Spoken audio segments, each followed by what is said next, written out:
Assalamualaikum warahmatullahi wabarakatuh. Sebelumnya perkenalkan, nama saya Leli Cahyani, NIM 2024 1010 2013 dari kelas Data Menika. Nah, di sini saya mendapat tugas yaitu tentang modul 4 dan 5, yaitu materinya classification tree.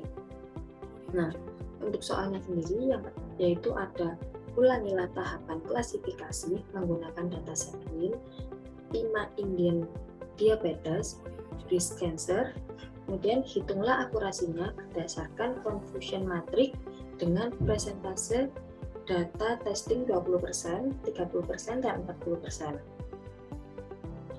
Nah, untuk melakukan klasifikasi dataset, pertama itu kita harus mengimport modul NAMPI dan PANDAS karena kita nanti akan menggunakan array NAMPI dan kita akan menjadikan dataset itu sebagai bentuk data frame. Nah, maka itulah kita perlu untuk mengimport PANDAS, modul PANDAS itu. Nah, untuk datasetnya sendiri kita mengambil dari modul escalon.dataset.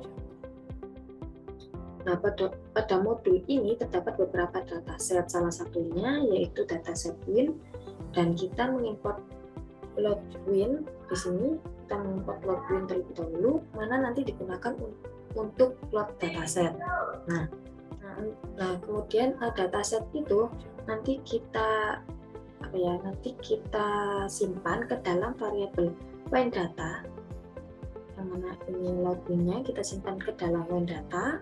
Kemudian kita buat data frame yang mana kita masukkan ke variabel WIN sama dengan PD ini dari input dari modul PANDAS. Kemudian kita buat data frame yang mana menjadi WIN data.data. Nah, jika kita cetak, maka hasilnya akan seperti ini, yang mana terdapat 178 baris dan 13 kolom. Seperti itu. Nah, kemudian setelah kita berhasil menyimpan dataset yang kita punya tadi, kita perlu tahu apa aja atribut kelas dan non-kelas. Untuk mengetahui atribut itu, kita bisa menggunakan function feature_name. Di sini ya, function feature_name, yang mana itu merupakan function yang dimiliki oleh escalon untuk mengetahui nama atribut dan kelas dari kumpulan data yang kita ambil dari escalon itu. Nah, sedangkan untuk target name ini digunakan untuk mengetahui jenis-jenis data pada kelasnya, seperti itu. Kemudian untuk dataset-setnya ini digunakan untuk mengetahui ukuran dari kumpulan data tersebut. Coba kita run. Nah, di sini akan terlihat feature name-nya yaitu ada alcohol, malic acid, ASH, arsenic of us, dan seterusnya. Kemudian untuk target name-nya di sini ada kelas 0, kelas 1, dan kelas 2. Yang mana berarti untuk target name atau kelasnya di sini ada 3 kelas. Nah, untuk dataset-setnya yaitu sebanyak 178 baris dan 13 kolom. Seperti itu. Nah, setelah itu kita import data, yang mana di sini kita menggunakan variabel diap sama dengan pd.read.csv untuk memasukkan file datanya, yaitu menggunakan read.csv. Kemudian kita masukkan di sini. Nah, setelah itu datasetnya berhasil kita load, ini ya, setelah kita load, kita simpan dalam variabel, yang mana variabelnya yaitu kita tentukan x dan y. Nah, untuk x ini digunakan untuk menginput nilai semua data dalam baris data. Nah, untuk y-nya yaitu digunakan untuk output, yang mana nanti untuk menyimpan semua kelas yang ada dalam dataset, seperti itu. Dan coba kita run. Nah, di sini akan terlihat ini untuk input atau nilai dari baris datanya, kemudian ini untuk output dari kelasnya. Nah, setelah kita berhasil menyimpan X dan Y-nya, kita bisa langsung melakukan split dataset yang kita punya untuk digunakan mencari algoritma dan klasifikasi datanya.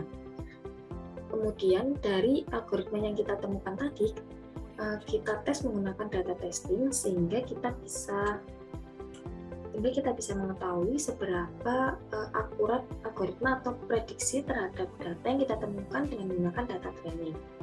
Nah, untuk melakukan split terhadap data-data menjadi data training dan data testing, kita menggunakan modul yang ada pada sklearn, yang mana yaitu di sini kita menggunakan import train test.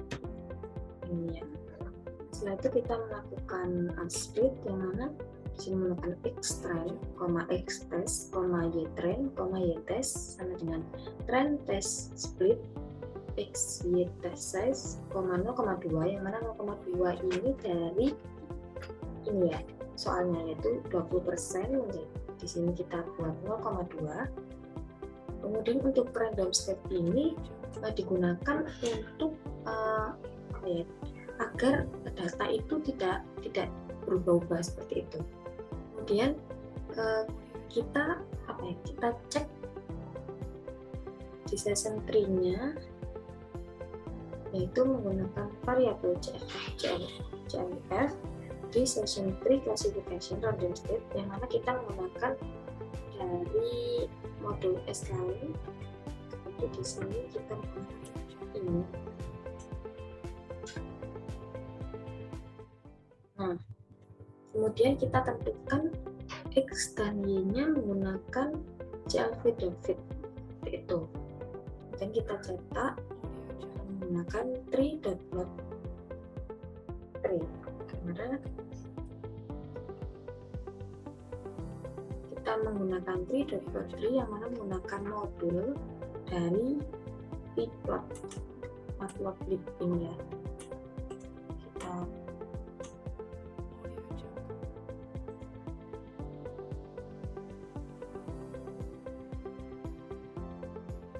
Kita kemudian setelah kita run, maka hasilnya akan seperti ini ya, yang mana dalam split data itu pastinya kita memerlukan mana kira-kira atribut yang potensialnya itu dijadikan split data. Nah, cara menentukannya itu dengan kita mencari nilai impurity-nya, ketidakmurniannya itu jika semakin besar, nilai tidak murninya itu semakin bagus, dijadikan sebagai atribut untuk men-split data. Nah, di sini di hasil ini atribut nilai Gini-nya yang paling besar itu terdapat pada atribut ke-13 dengan indeks 12 ini ya. Nah, karena pada tampilan ini kita rasa kurang jelas, kita bisa melakukan percetakan print text representation dengan menggunakan ini ya, text representation di export ini. Nah, maka hasilnya akan seperti ini, akan terlihat lebih rapi gitu ya. Nah, di sini kita pecah hasilnya itu dipecah menjadi dua ya, ini ya. Hasilnya itu dipecah menjadi dua, yang mana kurang dari 755 dan lebih 755. Dan yang kurang ini dipecah lagi menjadi dua, ini menjadi dua, yang mana menjadi 76 kurang dari sama dengan 1,29 dan 76 lebih 1,29. Setelah kita pecah itu hasilnya itu masih belum murni, maka akan dilakukan pemecahan kembali, yang mana hasilnya di sini menjadi 10 kurang dari sama dengan 1 dan lebih dari 1, yang mana ini sudah murni dan sudah berada dalam kelasnya masing-masing, yang mana di sini terdapat ada kelas 2, kelas 1, seterusnya seperti itu. Kemudian setelah kita mencetak kelasnya, kita melakukan prediksi menggunakan testing. Kemudian setelah itu kita mencetak kelasnya. Kemudian setelah mencetak kelasnya kita melakukan prediksi menggunakan testing. Nah, di sini kita menggunakan perintah predict yang mana di sini kita tampung dalam variabel y underscore grade, kemudian clf.predict dengan parameter x test seperti itu. Nah, sebelum kita mencetak nilai dari keakuratannya, kita coba dulu menggunakan confusion matrix yang ada pada modul SKN, yaitu confusion matrix dengan akurasi skor.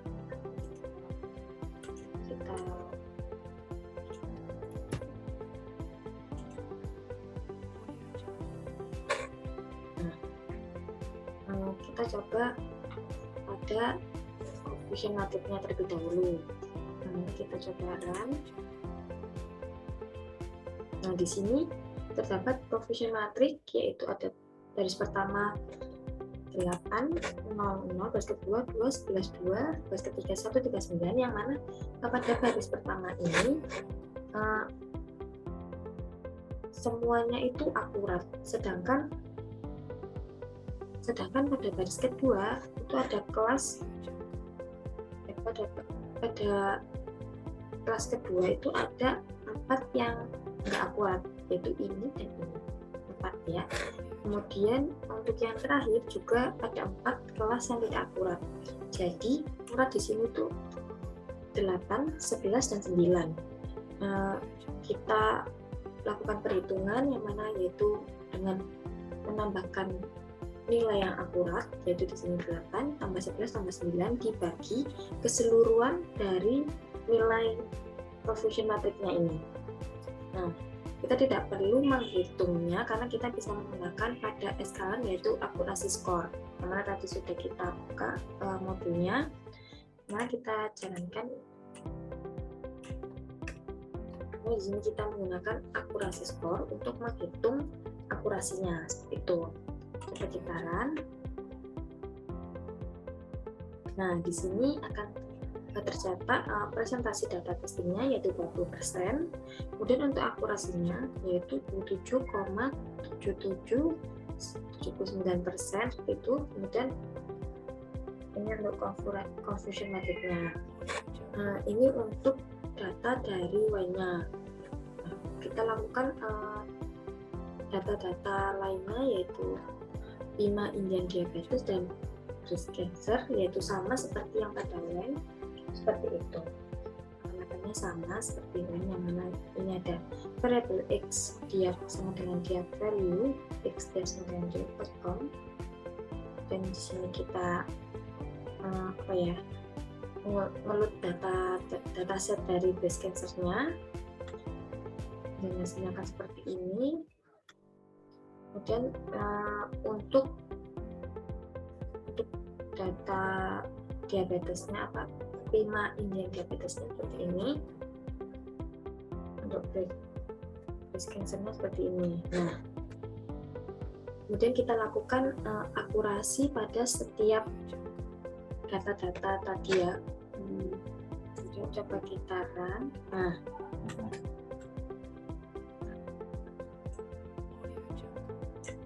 coba kita run ya. Nah, di sini hasilnya pada data set Y, yaitu persentase data testingnya ada 20%, 30%, 40%, yang mana akurasinya di sini 20%, yaitu 77,7 sekian persen. Kemudian untuk yang 30% yaitu akurasinya 83,33 sekian persen. Untuk data testing 40% yaitu 86,1%. Nah, untuk 5 Indian diabetesnya sendiri yaitu ada sama ya 20%, 30%, yang mana akurasinya itu beda-beda, yaitu untuk 20% 70,77%, untuk 30 yaitu 68,39%, untuk 40% yaitu 72,07%.